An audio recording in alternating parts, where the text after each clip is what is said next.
নমস্কাৰ বন্ধুসকল, আপোনালোক সকলোকে দিব্য মেকিং টিপছলৈ স্বাগতম জনাইছোঁ। আজি এই মেকিং টিপছত আপোনালোকক দেখুৱাম পুৰণা টায়াৰেৰে কেনেকৈ এটা ছুপাৰ চেয়াৰ তৈয়াৰ কৰিব পাৰি।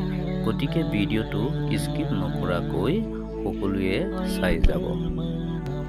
এয়া চাওক, এই মিস্ত্ৰী দাদাজনে এটা মটৰ চাইকেলৰ টায়াৰ লৈছে আৰু এই টায়াৰটো চুৰিৰে দুফাল কৰিছে কাটি কাটি। এয়া চাওক, চুৰিৰে কাটিছে আৰু দুফাল কৰিছে।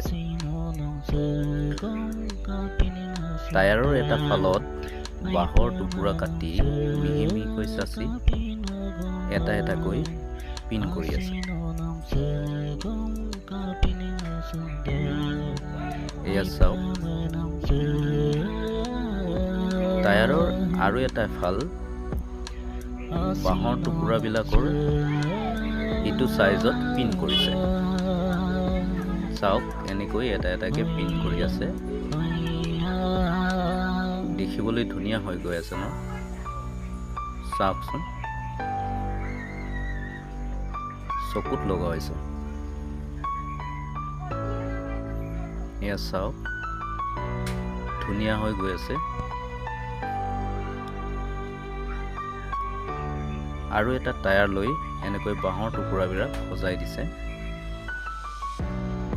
আৰু ইয়াতো পিন মাৰি দিছে, খুলি নপৰাকৈ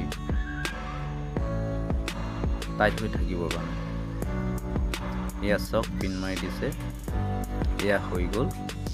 তাৰপাছত ভিতৰত পিন মাৰিছে, ভিতৰৰ বাঁহৰ টুকুৰাখিনি খুলি নপৰিবৰ কাৰণে। এয়া চাওক, ইমান ধুনীয়া হ'ল। এয়া চাওক, ওপৰত ঢাকনি কৰি দিছে, এটা বাকচৰ দৰে লাগিছে। এয়া কব্জা লগাই দিছে খুলিব পৰাকৈ।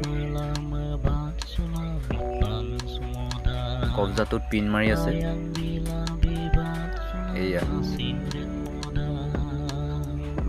খুব সুন্দৰ সমন্বয়।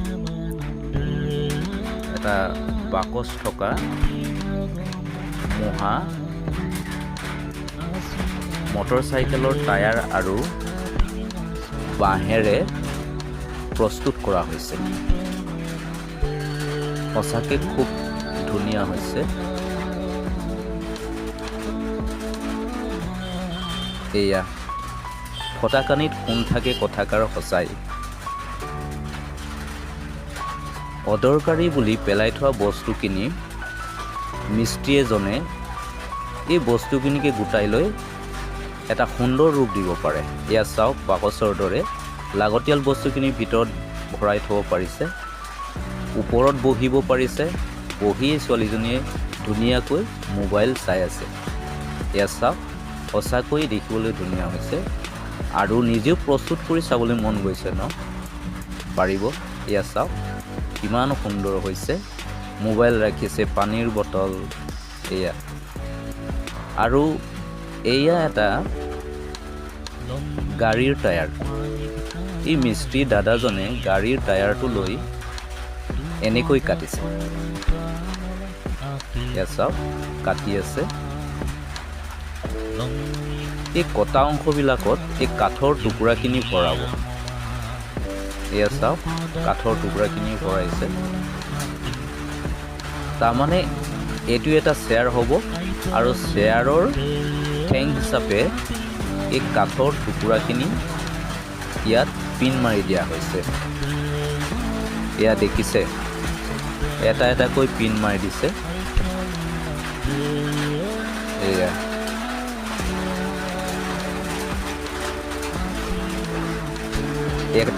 টায়াৰবোৰ কাটি কাটি এচটা এচটাকৈ কাটি কাটি চিলাই দিছে। ইয়াত বহিব তাৰমানে। ইয়াত চাওক,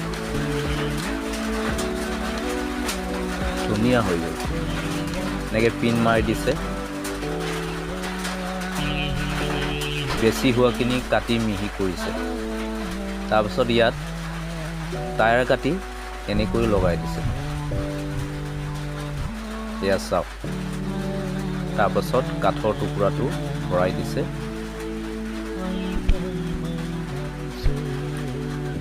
এয়া গজাল মাৰি দিছে। এয়া চাওক, আমি গেৰেজবোৰত দেখোঁ বাহিৰত দমাই থৈ দিয়ে পুৰণা টায়াৰবিলাক। আৰু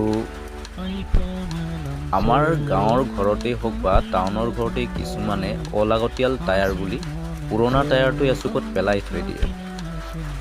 কিন্তু চাওক, এজন অভিজ্ঞ ব্যক্তিয়ে বা এজন মিস্ত্ৰীয়ে এই পুৰণা টায়াৰটোৰেই কেনেকৈ এটা চেয়াৰ ধুনীয়াকৈ প্ৰস্তুত কৰিছে চাওক। এয়া টায়াৰ কাটি আকৌ চিলাই দিছে, ধুনীয়াকৈ চিলাই দিলে। তাৰপাছত এতিয়া